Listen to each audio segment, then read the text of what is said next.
सोलापूर जिल्ह्यातील वाकरी जिल्हा परिषद गटात आज मतदानाची रणधुमाळी पाहायला मिळतेय।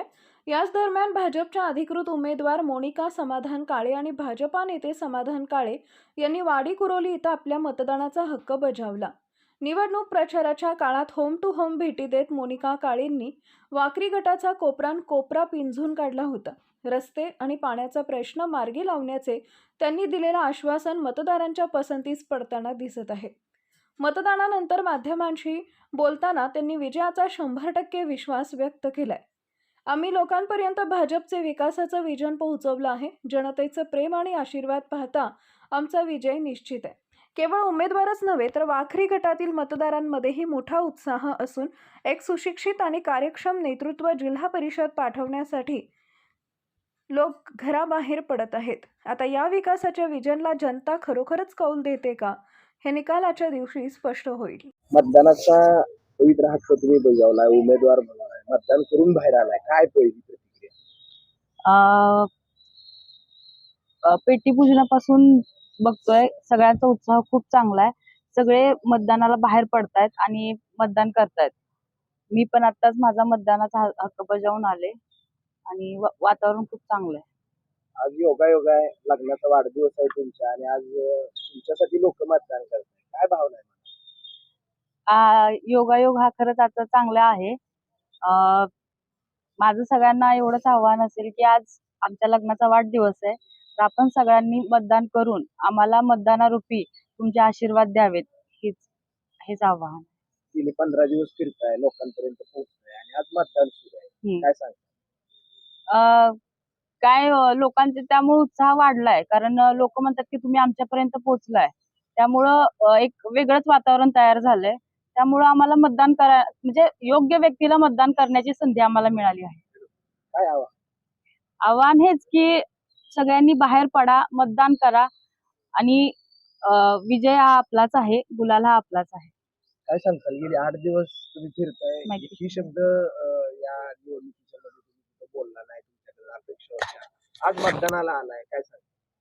मुळात हे इलेक्शन हे जिल्हा परिषद पंचायत समितीचं आहे। स्थानिक स्वराज्य संस्थेच्या इलेक्शनला सामोरं जात असताना हे इलेक्शन आहे की तळागाळातल्या सर्वसामान्य ग्रामीण भागातल्या लोकांसाठीचं हे इलेक्शन आहे की सर्वसामान्य लोकांना जिल्हा परिषदच्या माध्यमातून असेल, राज्य शासनाच्या माध्यमातून असेल, केंद्र शासनाच्या माध्यमातून ज्या स्कीमा आहेत, ज्या योजना आहेत, त्या लोकांपर्यंत पोहोचवण्याची जबाबदारी पार पाडण्यासाठीचा एक प्रतिनिधी निवडून देण्याची ही एक निवडणूक आहे।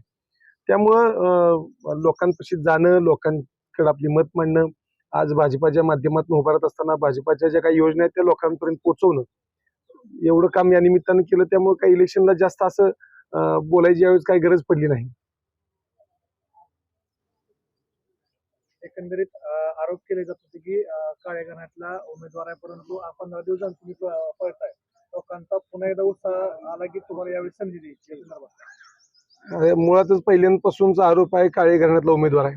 मुळात या लोकांना काळे घराविषयी का वाईट वाटते ते कळायला मार्ग नाही। काळे घराविषयी वाईट वाटायचं कारण एवढं आहे की ही माणसं सत्याला धरून चालतात। तुमच्या चुकीच्या धोरणाला कायम आडपाया घातला जातो। लोकांना जो तुम्ही फसवताय ती फसवू देऊ नये म्हणून ही लोक प्रामुख्याने आम्ही प्रयत्न करतो, म्हणून तुमचा आमच्यावर आरोप राहतो। आणि ह्या इलेक्शनला सामोरं जाताना मी बघितलं, सर्व लोकांमध्ये मिसळलो, लोकांमध्ये गेलो, भेटलो, ज्यांनी काय भूलथापा दिल्या त्या कुठल्याही भूलथापाला लोक बळी पडली नाहीत। येणाऱ्या काळामध्ये, आजच्या दिवसामध्ये, या 2 दिवसामध्ये मी बघितलं भरभरून लोक ह्या ठिकाणी मतदान करायला उत्सुक आहेत। त्यांनी जे काय आश्वासने दिली असतील काय त्याला कसल्याही पद्धतीची लोक बळी पडणार नाहीत। एक उत्साहानं एक तरुण कार्यकर्ता आपल्यासाठी काम करू शकतो, तरुण कार्यकर्ता आपल्यासाठी उतरू शकतो, या भावनेतनं खऱ्या अर्थानं आतातली ही काय वाकरी गटातली जनता आहे ही मोठ्या उत्साहाने या निमित्ताने ह्या मतदानामध्ये सामील होणार आहे। तर विधानसभेला परिचारक शिंदे असतील किंवा तुम्ही असाल, अभिजित पाटील यांनी लीड मारलं होतं, परंतु आता परिचारक आणि शिंदे फुल ऍक्टिव्ह मोड मध्ये इथे उतरलेत, सहकार्य आहे का त्यांचं?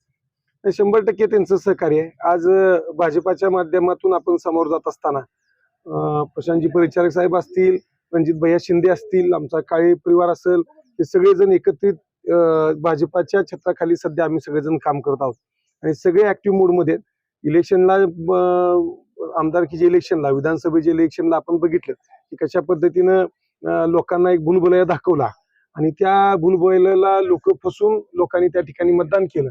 पण फारच थोड्या काळात लोकांच्या लक्षात आलं की आपण फसलो गेलेलो आहेत.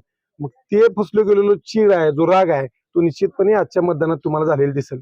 विजयाची खात्री वाटते. 100%. ताज्या घडामोडी जाणून घेण्यासाठी शिवशाही न्यूज यूट्यूब चॅनलला सबस्क्राईब करा. आपण हा व्हिडिओ फेसबुकवर पाहत असाल तर फेसबुक पेज फॉलो करा आणि शिवशाही न्यूज.com या आपल्या वेबसाईटलाही भेट द्या.